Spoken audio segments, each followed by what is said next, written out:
je pense. Voilà. En maîtrisant justement les missions affectées, ça nous permet de répondre à des besoins urgents et puis de régler la motivation des gens qui travaillent pour les mobilités.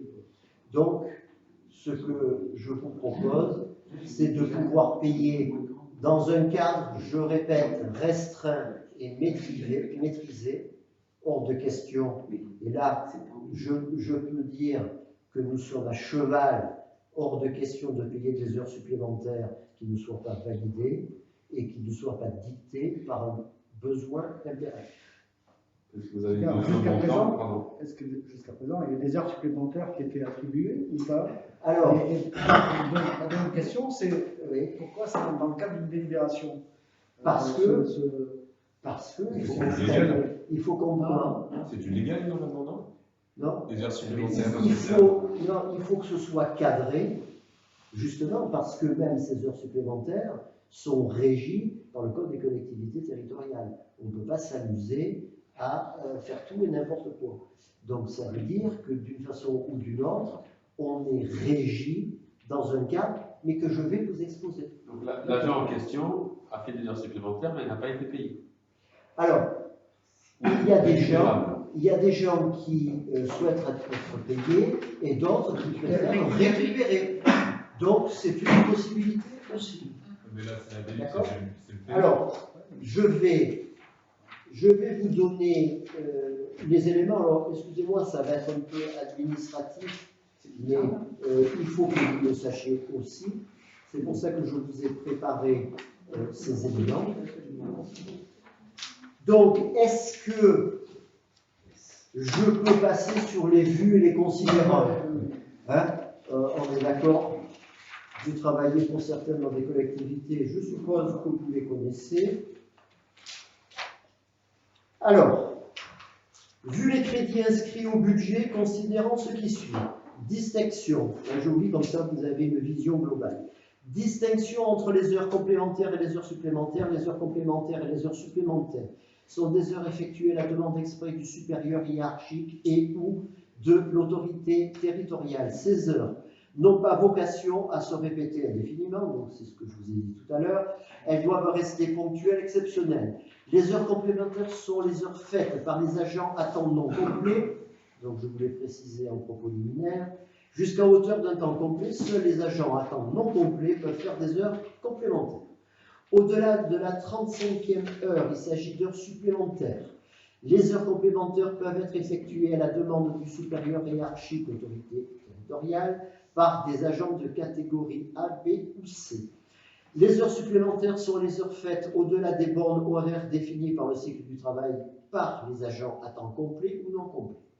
Les heures supplémentaires ne peuvent être effectuées à la demande du supérieur hiérarchique ou l'autorité territoriale que par des fonctionnaires de catégorie B ou C, par certains fonctionnaires de catégorie A de la filière médico-sociale, dont les missions impliquent la réalisation effective d'heures supplémentaires. Et enfin, par des agents contractuels de même niveau exerçant des fonctions de même nature, sauf si le contrat de ces derniers prévoit un régime d'indemnisation similaire. Par rapport aux heures complémentaires, le décret 2020-592 du 15 mai 2020 relatif aux modalités de calcul et à la majoration de la rémunération des heures complémentaires des agents de la fonction publique territoriale est venu préciser les modalités de calcul des heures complémentaires. Donc, comme précisé précédemment, c'est quand même très réglementé, heureusement d'ailleurs, des agents nommés dans des emplois à temps non complet. La rémunération d'une heure complémentaire est ainsi déterminée en divisant par 1820 la somme du montant annuel du traitement brut et le cas échéant de l'indemnité de résidence d'un agent au même indice exerçant à temps complet. Par ailleurs, ce décret ouvre la possibilité de prévoir une majoration de l'indemnisation des heures complémentaires. Si ce choix est fait, doit faire l'objet d'une délibération de l'organe délibérant après avis préalable du comité technique, qui a été sollicité bien sûr. La majoration possible est alors la suivante: 10% pour les heures complémentaires accomplies dans la limite du 10e des heures complémentaires et 25% pour les heures suivantes dans la limite des 35 heures. Il est rappelé que la DGCL, dans sa note du 26 mars 2021, précise que les heures complémentaires ne peuvent être que rémunérées avec le cas échéant la majoration, mais elles ne peuvent pas faire l'objet d'un repos compensateur. Les heures supplémentaires, l'octroi d'indemnités horaires aux travaux supplémentaires est subordonné à la réalisation effective d'heures supplémentaires. Le versement est subordonné à la mise à place de moyens de contrôle automatisés des heures supplémentaires. Un décompte déclaratif contrôlable est néanmoins suffisant pour les agents exerçant leur activité hors de leurs locaux de rattachement, ainsi que pour les sites sur lesquels l'effectif des agents susceptibles de bénéficier de ces heures est inférieur à 10. Les agents qui exercent leurs fonctions à temps partiel peuvent bénéficier du versement. Leur taux sera calculé selon des modalités spécifiques. Le montant de l'heure supplémentaire est déterminé en divisant par 1820 la somme du montant annuel du traitement et de l'indemnité de résidence, versée le cas échéant d'un agent au même indice exerçant à temps plein. Le nombre d'heures supplémentaires réalisées par chaque agent ne pourra excéder 25 heures par mois. Le nombre d'heures supplémentaires réalisées par chaque agent à temps partiel ne pourra excéder un nombre égal au produit de la quotité de travail à temps partiel par 25 heures. Exemple, pour un agent à 80%, 25 heures multipliées par 80, ça fait 20 heures maxi. La compensation des heures supplémentaires doit préférentiellement être réalisée sous la forme de repos compensateur, on en a parlé tout à l'heure. À défaut, elle donne lieu à indemnisation dans les conditions suivantes. La rémunération horaire est multipliée par 1,25 pour les 14 premières heures supplémentaires et par 1,27 pour les heures suivantes. L'heure supplémentaire est majorée de 100% lorsqu'elle est effectuée de nuit et des 2/3 lorsqu'elle est effectuée un dimanche ou un jour férié.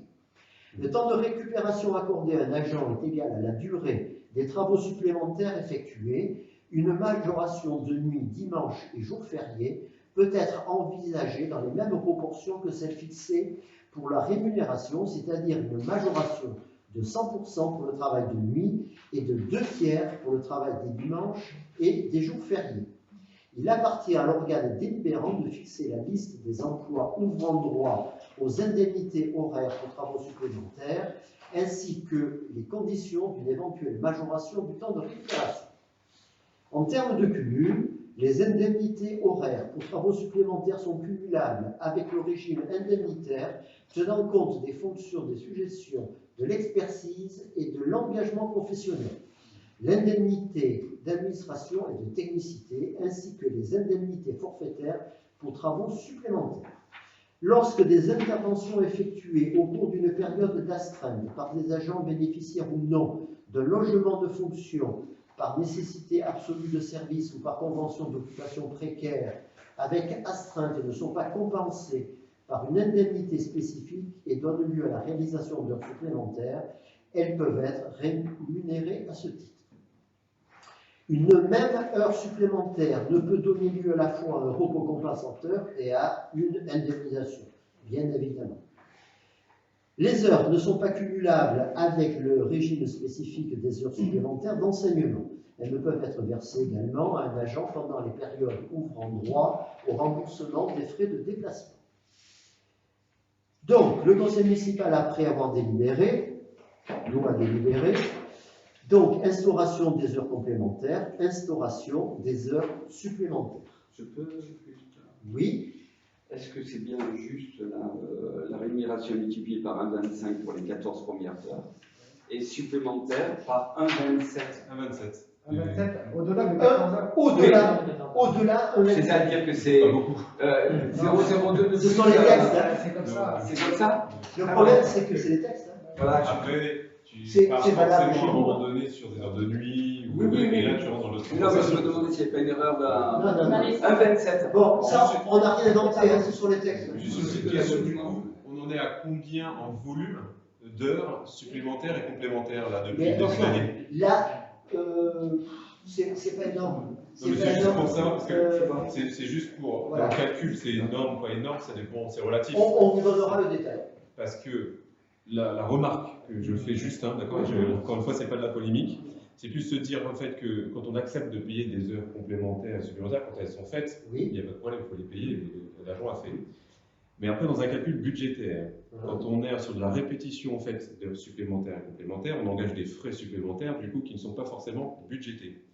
L'idée, c'est qu'après, derrière, ce volume que ça engendre en termes de coûts puisse être réévalué en fait en termes de besoins. C'est que si on a besoin plutôt de, je sais pas, 20 heures au lieu de 15 heures, il faut qu'on gonfle les effectifs ou les heures, par exemple dans les écoles, ou alors même, je parle par rapport à un groupe. Et c'est pour ça que dans le texte que je vous ai lu, il est précisé que c'était à manipuler avec beaucoup de parcimonie. C'est pour ça que la valeur aussi Et qu'on a à l'instant. pour répondre à un besoin ponctuel, urgent et spécifique. Et si le besoin ponctuel et urgent, là il y a 500 heures, il faut se reposer je la suis question. d'accord. Mais bien évidemment. D'accord. Et ça, c'est la logique. C'est pour ça que c'est pas de polémique, c'est Je pense qu'à partir du moment où ça va représenter, on va dire, un tiers de temps plein ou même moins, il va falloir se poser une question s'il n'est pas plus intéressant d'avoir un personnel à mi-temps. Voilà. C'est ça. Oui. Mais c'est pas du récurrent, là, hein, c'est exceptionnel. Hein. C'est pour ça que je voulais la valeur. Oui. Voilà. Là, on est incapable. Là, il faut prendre du Bien. temps. Alors, qui est contre? Qui s'abstient? Alors, merci pour nos agents. Parfait. Bien, on est arrivé à terme de cet ordre du jour. Donc, allez, je pense, sans trop m'avancer, sous quinzaine, on se voit avec, entre autres, la présentation de l'APS de l'école, de l'extension de l'école, qui aura, je l'espère du moins, bénéficié d'un avis favorable déjà de l'ABF. Hein. Bien sûr, on a sollicité l'avis de l'ABF pour ne pas aller plus loin si le concept architectural ne convient pas à l'architecte des bâtiments de France, bien évidemment. Et cet APS, on le reçoit la semaine prochaine. Ok? Monsieur le maire, celui qui vient en complément de celui qui a déjà été présenté aux personnes citées tout à l'heure. maintenant que vous avez l'APS, vous étiez engagé au mois d'avril de nous fournir un rétro-planning de l'étude du maître d'ouvrage, de l'estimation des travaux, enfin d'avoir un rétro-planning pour savoir dans le temps. Voilà, aujourd'hui on en est à l'APS, après il va y avoir donc, le projet définitif, il va y avoir l'estimation, la mise en place du marché, etc. Donc est-ce que vous nous faites un rétro-planning? Alors, ce rétro-planning, bien sûr, on pourra vous le présenter, même on vous le donnera à l'occasion de cette fameuse réunion, mais M. Nicolas Bellet, puisque ça faisait partie de la consultation, il y avait déjà donc le planning qui était annexé. En revanche, est-ce qu'on pourrait avoir une présentation du projet avec l'équipe de maîtrise d'œuvre également? Alors, discuter. Déjà, une première réunion entre nous de présentation, mais après, c'est possible de rencontrer. Ça sera de toute manière, je vais vous dire, quand vous aurez visionné, parce qu'en définitive, ce qu'on a demandé, c'est une vidéo en 3D. Donc, vous aurez le parti architectural. Ensuite, on vous présentera l'agencement en plan. Si, effectivement, suite à cette présentation, il est nécessaire de rencontrer l'équipe des archives, bien évidemment, on la rencontre. Hein? Mais au préalable, on vous présentera cette vidéo ainsi que le plan. Hein? Alors attention, hein, je répète, ce n'est pas le plan du permis, on est dans le cadre d'une esquisse et dans le contexte d'un APS. Ok? Un APS qui, quand même, est déjà détaillé, hein, pour tout vous dire. Voilà. On a aussi la réflexion de l'école actuelle qui sera comprise dans ce projet. Oui, bien sûr. Oui, il y avait, on avait Oui, mais je ne savais pas si c'était 800 000 hors taxe pour l'extension.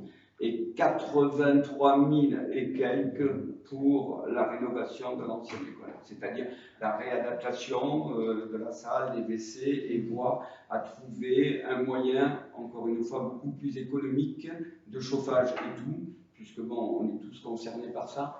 Bon, le prix de l'électricité augmente. Ça va augmenter là. Mais oui, ça augmente et en plus, c'est même pas mathématique par rapport à ce qu'on fait, c'est par rapport aux autres pays. C'est nettement plus complexe que ce qu'on voilà, nous on paye en définitive pour d'autres pays et tout le reste. Voilà. Alors, pour répondre à monsieur Harley-Basile, juste un point, le fait de réaliser l'extension génère des modifications dans le groupe actuel. Mais vous le verrez rapidement, c'est-à-dire le dortoir actuel qui commence à être restreint va être transformé en une zone de stockage. Le bloc maternel qui est au sud actuellement, va passer dans la partie nord pour pouvoir bénéficier d'un nouveau dortoir. Donc il y a un jeu de chaises musicales. Par exemple, et vous le savez, la BCD va être réaffectée à sa destination initiale et il va y avoir en plus, et ça c'est important, une zone dédiée aux arts plastiques qui accueillera toutes les classes sur un volume dédié, ouvert sur un hall, vous verrez, parce qu'il va y avoir quelques modifications, et ces modifications, on ne les a pas encore vues, hein, mais ce qu'on cherche, c'est une fonctionnalité du groupe. Vous comprenez? Donc ça veut dire que l'extension génère forcément des mouvements au sein du groupe actuel. Mais vous verrez ça très vite. Je vous dis, dans les 15 jours, ça doit être bon. Juste avant de lever la séance, moi je voudrais juste signaler que. Là, déjà, vous levez le doigt. Oui, mais que du coup, il y a un public qui est présent jusqu'à la fin et je voulais les remercier. Peut-être que s'ils avaient des questions diverses aussi en étant présents pour la séance, parce que d'habitude, en fait, on ne fait pas de questions diverses, mais comme il y a un public peut-être que là maintenant, on peut leur proposer. Monsieur Lamarre, si vous aviez suivi des conseils municipaux de l'ex-municipalité, et je parle sous le couvert de monsieur Chalvin, qui était souvent là, la parole a toujours été donnée après la séance publique du conseil municipal. Toujours. Monsieur Chalvin, est-ce que vous avez... Je viens de lever la séance. Alors, oui, effectivement, vous arrêtez puisque...